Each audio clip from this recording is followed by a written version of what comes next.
nous nous intéressons maintenant aux équations horaires de la particule chargée dans les champs électriques uniformes. Donc les équations horaires, il s'agit à partir du vecteur accélération, retrouver le vecteur vitesse et ensuite le vecteur position en procédant par des primitives. Donc nous allons faire une représentation. Donc un champ électrique uniforme, on va supposer qu'on a deux plaques qui sont parallèles et que le champ électrique est orienté dans un sens que nous allons définir comme ça. Alors, les coordonnées du vecteur position. Avant de commencer avec les coordonnées du vecteur accélération d'abord, quelles sont les coordonnées du vecteur accélération ici?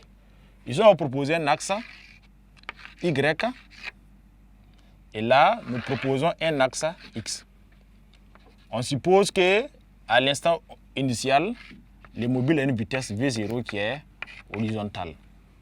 Donc, les coordonnées du vecteur accélération, comme nous venons de l'exprimer, A est égal à QE divisé par la masse.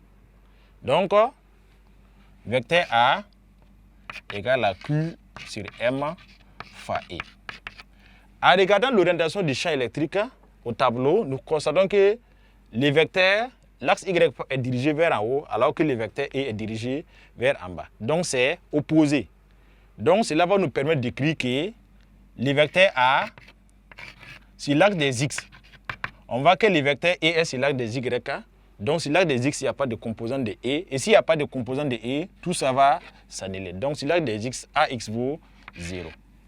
Sur l'axe des Y maintenant, on va s'intéresser à l'expression du vecteur E. Là, nous avons Q sur M, mais Y part en haut alors que E vient en bas. Donc, lors des pressions, ça prend ici moins. Donc, AY est égal à moins QE divisé par M.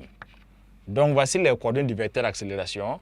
Donc, cette composante que nous avons là est sur l'axe des Y, comme l'impose le schéma, parce que les E sont verticales. E est vertical comme Y aussi. Donc, sur l'axe des X, il n'y a pas de E là-bas. Et maintenant, le moins parce que Y est orienté vers en haut, alors que E est orienté vers en bas. Donc, ils sont des sens contraires. Alors, les coordonnées du vecteur vitesse. Pour avoir les coordonnées du vecteur vitesse, on va faire la primitive du vecteur position. Du vecteur accélération plutôt. Donc, nous aurons alors que Vx égale à.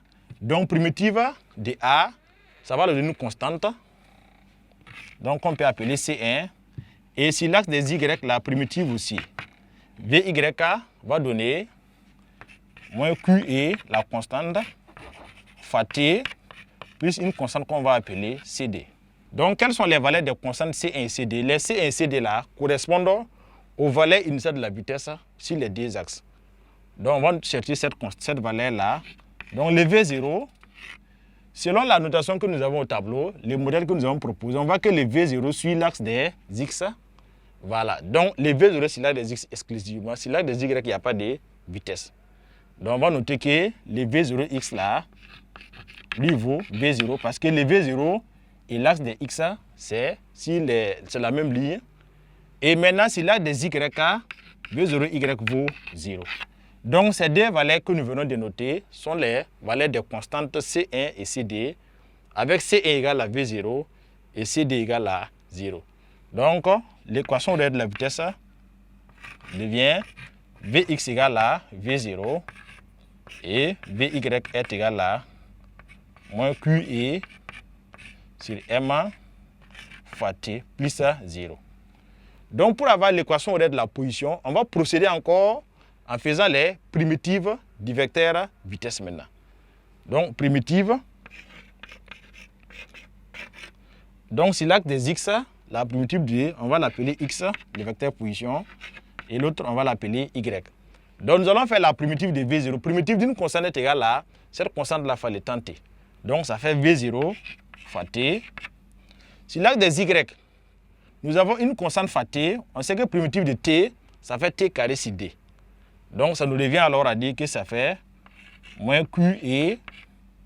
Donc, T carré sur D, c'est deuxième fois T carré. Et à chaque niveau, on va ajouter une constante C1 et une constante CD. Donc, les constantes C1 et CD correspondent aussi aux valeurs initiales de X et Y du vecteur position à l'instant de lancement. Donc, à l'instant de lancement, on va l'appeler OM0, X0, Y0. Donc, à l'instant de lancement, nous sommes ici à l'origine pile de notre repère. Donc, si nous sommes à l'origine, les coordonnées sont évidemment 0 et 0. Donc, 0 et 0. Donc, ça veut dire que les constantes C1, c'est 0. CD également, c'est 0. Donc, le vecteur position nous fait alors X égale à V0T et Y est égal à moins QE sur DM fois T carré. Donc, voici ce que nous avons avec les modèles proposés, les équations D. Ça, c'est l'équation horaire pour les vecteurs accélération, pour les vecteurs vitesse. Et là, c'est pour les vecteurs position que nous venons d'écrire. Et à partir de ces équations horaires, on peut établir l'équation cartésienne de la trajectoire en se basant sur l'équation horaire de la position.